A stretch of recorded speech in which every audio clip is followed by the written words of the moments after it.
Go. Well, the tree of heavy metal, again, is an offshoot. It is a representative of a genre or a branch or a section of other trees. And this group is probably heavy metal music in our society, is the most widely produced music in existence.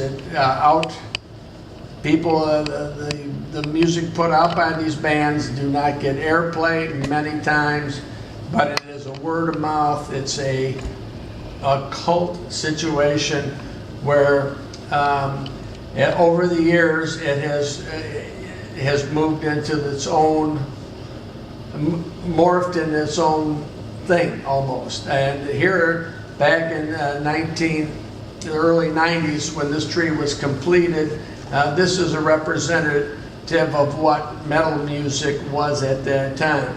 And again, true metal music only started to really exist. You had loud, we call it now hard rock. Heavy metal now, if another tree was to be created, many of the larger bands on this tree would be reduced considerably, and there would be a true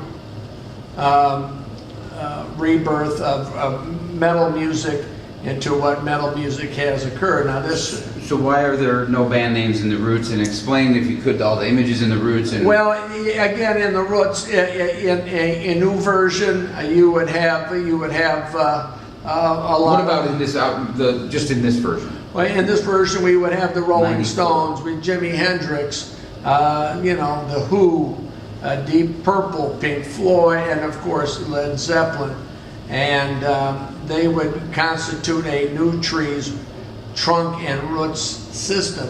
On this one, because of the graphic nature of it, I felt that it was important for the look of the whole tree is to actually use those groups within the foliage itself.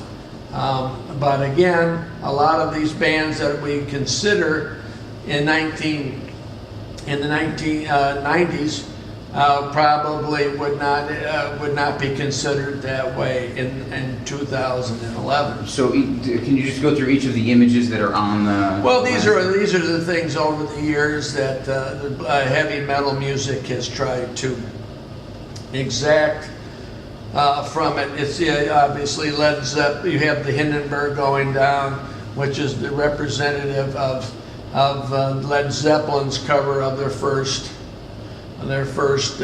album. Stonehenge, the occult, the ancient, the Druids,